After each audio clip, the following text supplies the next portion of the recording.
Good morning, students.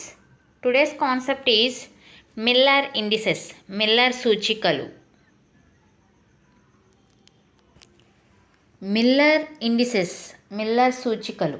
Miller evolved a method to designate a plane in the crystal by three numbers H, K, L, known as Miller indices.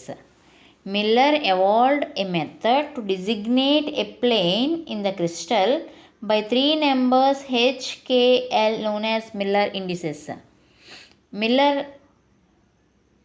indices are the three smallest possible integers which have the same ratios as the reciprocals of the intercepts of the plane concerned on the three axes.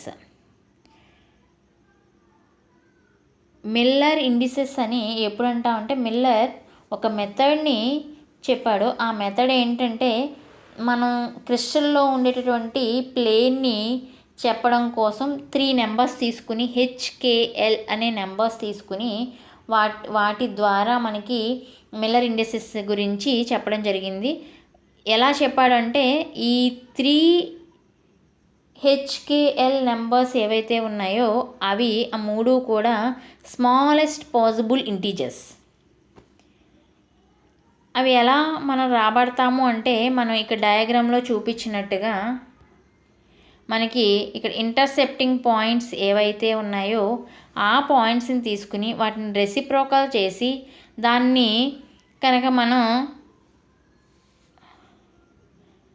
Whole నెంబర్స్గా మారిస్తే వాటినే Miller indices అని పిలుస్తాము.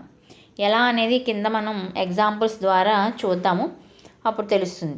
ఒక తలము స్ఫటిక అక్షముల మీద ఏర్పరిచే అంతరఖండముల యొక్క విలోమాల నిష్పత్తి ఎంత ఉంటుందో దానికి సమానమైన నిష్పత్తిని కలిగి ఉన్న అతి చిన్న పూర్ణాంకములు మూడింటిని ఆ తలం యొక్క మిల్లర్ సూచికాంకములు అని పిలుస్తారు. ఇక్కడ మనకి డయాగ్రామ్లో చూపించినట్టుగా నేను X axis, Y axis, Z axis ఈ 3 యాక్సిస్లు తీసుకుని మనం ఏం చేసాం, మామూలుగా నెంబరింగ్ ఇచ్చుకుంటూ వెళ్ళాము. మనకి ఎక్స్ యాక్సిస్ మీద ఏ అనే పాయింట్ దగ్గర మనకి ఇంటర్సెప్ట్ అయింది. అంటే ఎంత వాల్యూ అది 2 దగ్గర ఇంటర్సెప్ట్ అయింది, దాన్ని ఏగా డెనోట్ చేసాము. వై యాక్సిస్ దగ్గర 3 అనే పాయింట్ దగ్గర ఇంటర్సెప్ట్ అయింది, దాన్ని బీగా డెనోట్ చేసుకున్నాం. జెడ్ యాక్సిస్ దగ్గర 4 అనే పాయింట్ దగ్గర ఇంటర్సెప్ట్ అయింది, దాన్ని సి అనుకున్నాం. ఇక్కడ మనకి ఇంటర్సెప్టింగ్ పాయింట్స్ ఏంటి అంటే 2, 3, 4 అనేవి ఇంటర్సెప్టింగ్ పాయింట్స్. ఈ ఇంటర్సెప్టింగ్ పాయింట్స్ ఏవైతే ఉన్నాయో వాటిని రెసిప్రోకల్ చేయాలి. నథింగ్ బట్ 1/2, 1/3, 1/4 అవుతుంది రెసిప్రోకల్ చేయంగా. సో ఇప్పుడు మనం ఏం చేస్తామంటే ఈ రెసిప్రోకల్ చేసిన వాటినే హెచ్కేఎల్గా డెనోట్ చేసుకుంటాం. ఈ రెసిప్రోకల్ చేసి వాటిని హోల్ నెంబర్స్గా మార్చాలి. ఎలా మార్చాలి అది కూడా చూద్దాము. First rules for finding Miller indices, Miller సూచికలను కనుగొంటకు నియమాలు ఏమేంటి. ఫస్ట్ ఏం తీసుకుంటామంటే ఇంటర్సెప్టింగ్ పాయింట్స్ ఏవైతే ఉన్నాయో కోఆర్డినేట్ యాక్సిస్ మీద 3 కోఆర్డినేట్ యాక్సిస్ మీద ఇక్కడ తీసుకున్న ఎగ్జాంపుల్లో మనకి ఇంటర్సెప్టింగ్ పాయింట్స్ ఏంటి 2, 3, 4 ఈ 3 కూడా మనకి ఇంటర్సెప్టింగ్ పాయింట్స్ మనం తీసుకున్న ఎగ్జాంపుల్లో. సో వాటినే రాసుకున్నాం. ఫస్ట్ 2, 3, 4 ఏవైతే ఉన్నాయో వాటిని మనం తీసుకున్నాము. తర్వాత ఏం చేస్తాం, రెసిప్రోకల్ చేయాలి. Take the reciprocals of these intercepts. అప్పుడు ఏమవుతుంది 1/2, 1/3, 1/4. ఇప్పుడు మనం ఈ ఇంటర్సెప్ట్స్ ఈ రెసిప్రోకల్స్ ఏవైతే ఉన్నాయో వాటిని హోల్ నెంబర్స్గా కన్వర్ట్ చేయాలి. ఎలా కన్వర్ట్ చేయాలి, reduce the reciprocals into whole నెంబర్స్గా ఎలా కన్వర్ట్ చేయాలి. దానికోసం మనం ఏం చేస్తాము అంటే ఎల్సిఎం డినామినేటర్ల యొక్క ఎల్సిఎం క్యాలిక్యులేట్ చేస్తాం. ఎల్సిఎం ఆఫ్ డినామినేటర్ అంటే ఏం రాయాలి, 2, 3, 4 అని రాస్తాము. మనం అందరికీ తెలుసు కదమ్మా ఎలా మనం ఎల్సిఎం క్యాలిక్యులేట్ చేయాలో. 2 1 టైం, అలాగే 3 2 2 = 4, అలాగే ఇక్కడ మళ్ళీ 2 వేసుకుంటే 1, 3 మళ్ళీ 2లో 1 టైం సో 3 అంటే 1 1 1 వచ్చింది. ఇలా వచ్చినప్పుడు 2 ఇంటూ 2 ఇంటూ 3 లేదంటే 2 ఇంటూ 3 ఇంటూ 2 ఎలా వేసుకున్నా పర్వాలేదు. 2 3 జార్ 6, 6 2 జార్ 12, 12 is the LCM of these reciprocals. So ఇప్పుడు ఏం చేస్తామంటే ఈ ఎల్సిఎంని ఈచ్ రెసిప్రోకల్తో మల్టిప్లై చేస్తే మనకి అంటే 1/2 ఇంటూ 12 అంటే 12/2, నెక్స్ట్ 12/3, నెక్స్ట్ 12/4. వీటిని చేస్తే 2 12లో ఎన్ని టైమ్స్ పోతుంది? 6 టైమ్స్. 6 అలాగే 3 12లో 4 టైమ్స్, 4 12లో 3 టైమ్స్, 6 4 3 అనేవి వీటినే HKLగా డెనోట్ చేస్తాం. వీటిని Miller indices for the ఇంటర్సెప్టింగ్ points 2 3 4. మనం తీసుకున్న ఇంటర్సెప్టింగ్ పాయింట్స్ అక్కడ ఏంటి ఏమొచ్చాయి? 2 3 4కి మిల్లర్ ఇండిసెస్ ఏంటి అంటే 6 4 3 అని చెప్తాం. ఇది మిల్లర్ ఇండిసెస్ని క్యాలిక్యులేట్ చేసే విధానం అనమాట. Next Miller indices of some planes ఇచ్చినప్పుడు మనం మిల్లర్ ఇండిసెస్ ఎలా క్యాలిక్యులేట్ చేయాలి? మనం ఇక్కడ ఇచ్చిన డయాగ్రామ్లో ఇక్కడ చూడండి, డయాగ్రామ్ డ్రా చేసిన డయాగ్రామ్లో ఒకసారి ఇక్కడ మనకి ఈ ప్లేన్ ఈచ్ యాక్సిస్ యొక్క ఎంత లెంత్ ఉంది అంటే మనకి యూనిట్ లెంత్ ఉన్నటువంటి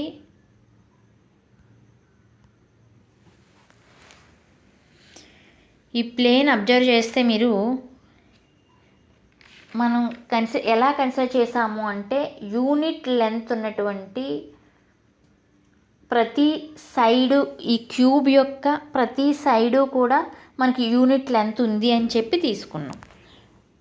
మనం తీసుకున్న క్యూబ్ యొక్క ప్రతి సైడ్ యొక్క లెంత్ యూనిట్ అంటే 1 ఉంది అని చెప్పి తీసుకున్నాం. సో మనకి ఇచ్చిన ఇక్కడ ప్లేన్ ఏంటంటే ఇక్కడ CGBF అనే ప్లేన్ ఇది. సో ఈ CGBF అనే ప్లేన్కి మనకి మిల్లర్ ఇండిసెస్ ఏంటి అనేది మనం క్యాలిక్యులేట్ చేయాలి. ఎలా క్యాలిక్యులేట్ చేస్తాము? మనకి ఎక్స్ యాక్సిస్ దగ్గర మనకి ఇది ఒక పాయింట్ దగ్గర మనకి ఇంటర్సెప్ట్ అయింది ఎఫ్ అనే పాయింట్ దగ్గర. సో దాని యొక్క యూనిట్ లెంత్ కాబట్టి సో వాల్యూ ఏమవుతుంది? 1 అవుతుంది. అలాగే నెక్స్ట్ వై యాక్సిస్కి అంటే ఈ వై యాక్సిస్లో ఆ ప్లేన్ ఏమీ టచ్ చేయట్లేదు. అలాగే జెడ్ యాక్సిస్లో కూడా ఎక్కడా టచ్ చేయట్లేదు. అంటే నథింగ్ బట్ వై యాక్సిస్కి జెడ్ యాక్సిస్కి ఎలా ఉంది ప్లేను? ప్యారలల్గా ఉంది. ప్యారలల్గా ఉంది అంటే ఎక్కడైనా మీకు ఇంటర్సెప్టింగ్ పాయింట్ ఉంటుందా? ఉండదు. మనం ఇంకా ఏమని తీసుకుంటాం? ఎక్కడో ఇన్ఫినిటీ దగ్గర ఉంది అని చెప్పి తీసుకుంటాం. ఉండదు అంటే automatically it taken as infinity. So 1 infinity అయ్యాయి.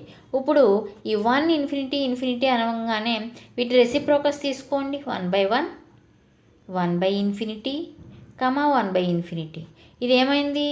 1/1 అంటే 1, 1/∞ అంటే 0, నెక్స్ట్ 1/∞ అంటే 0. ఇవి మనకి వచ్చిన మిల్లర్ ఇండిసెస్.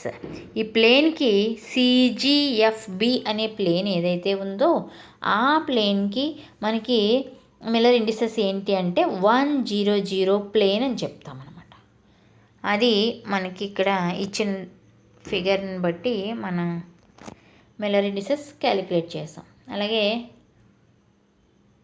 ఇక్కడ సేమ్ నేను ఏదైతే చెప్పానో అది ఇక్కడ రిటర్న్గా ఉంది. Consider the face CGFB. మనం తీసుకుని CGFB ఫేస్ని తీసుకుని this face cuts the X యాక్సిస్ని కట్ చేస్తుంది. So the X axis at A point F అనే పాయింట్ దగ్గర కట్ చేస్తుంది and is parallel to Y and Z axis. మనం చెప్పుకున్న విధంగా వై యాక్సిస్ని జెడ్ యాక్సిస్ని ఎక్కడ కట్ చేయట్లేదు కాబట్టి అంటే నథింగ్ బట్ ఆ యాక్సిస్లకి ప్యారలల్గా ఉంది అంటే ఆటోమేటిక్గా మనకి ఈ క్యూబ్ యొక్క ప్యారలల్గా ఉంది అంటే ఆటోమేటిక్గా ఇన్ఫినిటీ అని తీసుకుంటాము. సో ఈ క్యూబ్ యొక్క లెంత్ ప్రతి లెంత్ యూనిట్కి ఈక్వల్ అయింది అంటే 1కి ఈక్వల్ అవ్వడం వల్ల మనకి ఇంటర్సెప్టింగ్ పాయింట్స్ ఏమవుతాయి అంటే 1 ఇన్ఫినిటీ అయ్యాయి. దీన్ని రెసిప్రోకల్ చేసాము. అలాగే దాని వాల్యూ రాబట్టాం అంటే హోల్ నెంబర్స్లో రాబట్టినప్పుడు ఆ ఫేస్ యొక్క మిల్లర్ ఇండిసెస్ ఏమైంది 100 అయింది. ఇలాగే మిగతా ఏ ప్లేన్ ఇచ్చినా కూడా మనం మిల్లర్ ఇండిసెస్ని ఆ ప్లేన్కి సంబంధించిన మిల్లర్ ఇండిసెస్ క్యాలిక్యులేట్ చేయగలగాలి. సో మనకి నెక్స్ట్ ఈ ఫిగర్స్లో చూస్తే మనకి ఆల్రెడీ ఫస్ట్ ఫిగర్ చూసినప్పుడు మనం 100 ప్లేన్ మనం ఆల్రెడీ రాబట్టింది. నెక్స్ట్ ఫిగర్ చూస్తే మీకు ఇక్కడ వై యాక్సిస్ దగ్గర ఈ ప్లేన్ ఏ అనే పాయింట్ దగ్గర మనకి ఇంటర్సెప్ట్ చేస్తోంది.